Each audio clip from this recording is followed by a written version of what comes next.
Pro wrestlers, particularly those who have had successful runs in WWE, often like to reflect on their careers. In interviews, documentaries, and autobiographies, wrestlers have been known to speak out about regrets they've had about their time in the squared circle. These regrets can come from accepting a lackluster booking decision, or even can relate to the way the specific wrestler handled themselves behind the scenes. Join us now as Wrestlelamia looks at 10 of the biggest regrets of WWE wrestlers. Be sure to subscribe and hit that notification bell for daily wrestling videos, and follow us on Facebook for exclusive lists. Also check out our new channel, Wrestlelamia Shorts.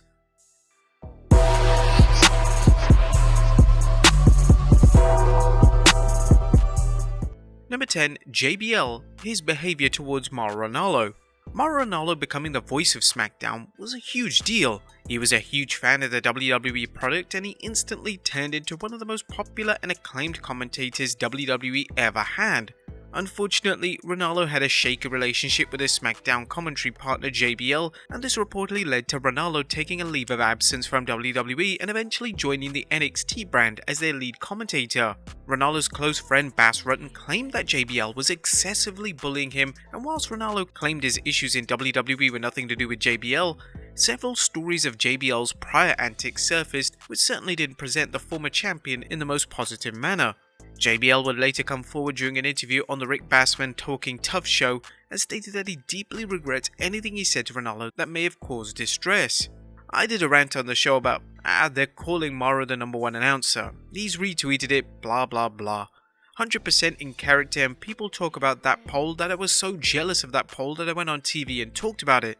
That was just me being JBL on camera, and I think Mauro took that the wrong way. I hope he realizes now that that was something that I did that was 100% in character. JBL would also state that he informed Mauro directly that he regrets about how he handled the situation. I walked across the parking lot and he was on his phone, so I couldn't talk to him, but I shook his hand. Just went across and shook his hand, and he said, "How you doing, man?" I said, "It's good, brother," and just left. Just to let him know that there was no ill intent, at least of me towards him. I regret the whole situation. I wish that Mauro had known for sure. Number 9. Chris Jericho not wrestling Macho Man Randy Savage. Throughout his legendary career, Chris Jericho has wrestled virtually every major name imaginable. From past icons such as Hulk Hogan and The Rock to modern greats such as John Cena and Randy Orton. However, one wrestler that Jericho never got to have a featured match against was Macho Man Randy Savage. This is something that Jericho regrets about his career. In a tweet in June of 2023, Jericho stated, "Man, I wish I would have gotten to work with Randy, one of my heroes for sure." Jericho vs Randy Savage would have been an epic feud, and it's a massive shame that we never got to see it take place. Randy Orton not showing the WrestleMania 21 rehearsals. And during Randy Orton's early days in WWE, he had a ton of personal problems that unfortunately filtered into his attitude and behavior as a top WWE star. In 2005, Orton was given the opportunity of a lifetime as he was set to face The Undertaker at WrestleMania 21. Only a select few stars have been given this huge honour, and Orton, due to his personal issues, decided to outright miss the planned rehearsal for his match with the Dead Man. In a 2020 episode of WWE Untold, Orton admitted how much he regretted missing the planned rehearsal. "Let's just say I got into a little trouble, didn't get much sleep, just in case my kids are watching. Now keep in mind, this is my second WrestleMania. I'm 24, I'm being given the world. My dad is there, Taker's there. I got down there just as they were finishing up and they were walking out. I'm working with The Undertaker for a year, and it all started off with me missing rehearsal for the biggest match of the year." The multi-time WWE champion stated, "A lot of my people may have opinions about me early in my career, but nobody considers myself more of an asshole than I do. So Take, if you're watching, thank you for not bitching me out, cursing me out, and chokeslamming my ass to hell after I missed that rehearsal. That's probably one of my biggest regrets in the business, letting you men down that night." Number 7. Kane, the half haircut. One of the most shocking moments of the Ruthless Aggression era saw the unmasking of Kane. This allowed the Kane character to develop even further, as Glenn Jacobs believed that the masked version of the demonic character had grown stale. Whilst Jacobs was all in favour of removing the mask, he wasn't anticipating keeping the unkempt, half-shaved head look. The Hall of Famer would discuss his one regret from this memorable segment with Stone Cold Steve Austin. "I actually was a little nervous though, because I hadn't told my wife about this, and my wife loved my long hair, and I wanted to see it and be shocked just like everybody else, and she was. So when I talked to her after the match, that didn't go very well. And they get about halfway through and Bruce Pritchard goes, 'Stop, I need to show Vince.' I should have said right then, keep going, and of course in the heat of the moment I'm like, oh yeah, this is gonna be awesome. And then yeah, I'm sitting there like, wait a second, I gotta go look like Outback with this. I gotta go pick my kids up at school. Number 6, Seth Rollins, the reunion of The Shield. The Shield were immensely popular during their initial run, and when WWE disbanded the stable in 2014, it seemed like a certainty that they would eventually reform the group in years to come.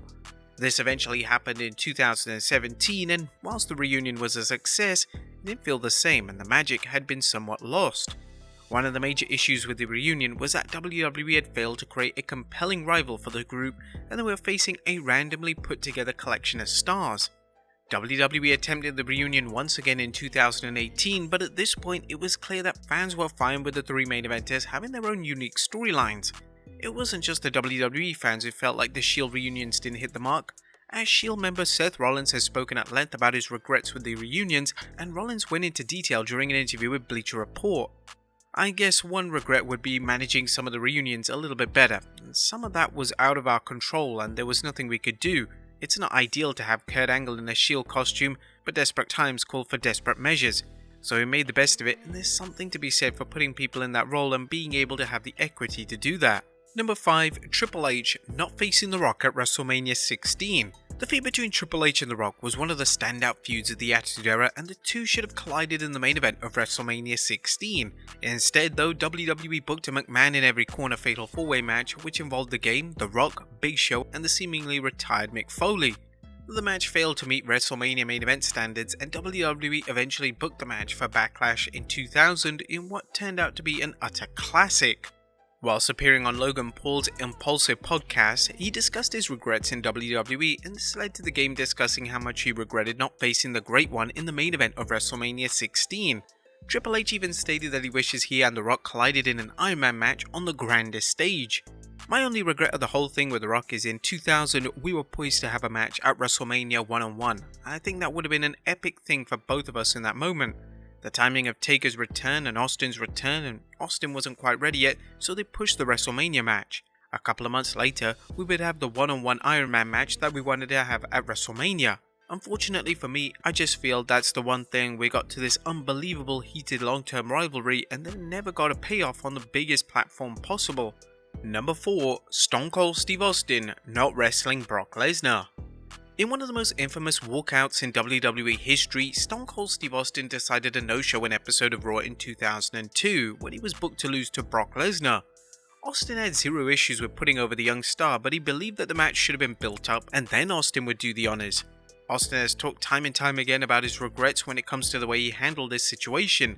He would even mention in his Hall of Fame speech, so it was evidently bothering the WWE legend years after the walkout. Whilst Austin clearly holds a lot of tender feelings towards the 2002 incident, Lesnar has never seemed to remotely care about Austin failing to put him over.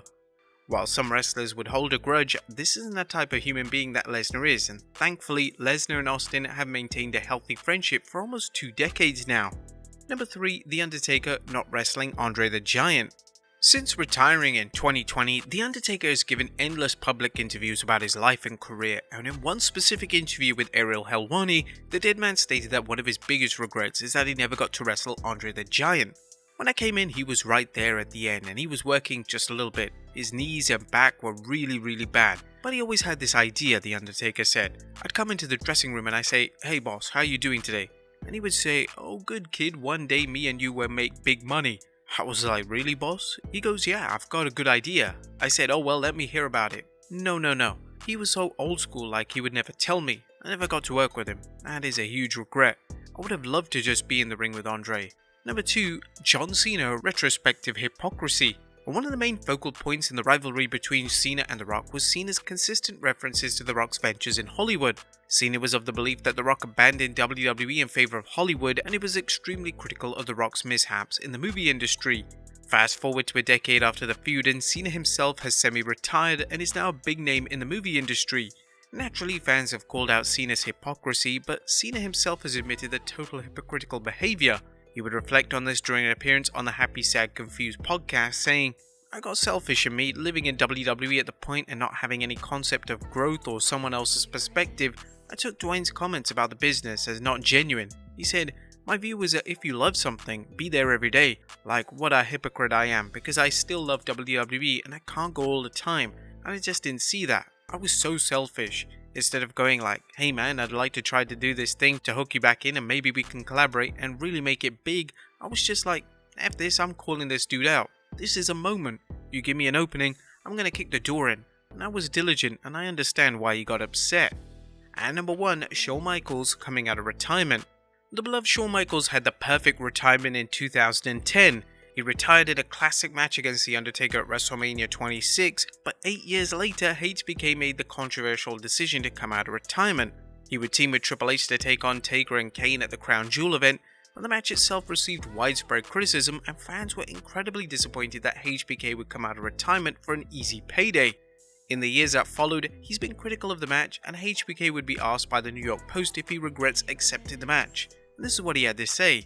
I had no idea that from Mark's standpoint he was looking at, as that might be one he could walk away on. That's something that I think to myself, oh my goodness, I wish I would have known that.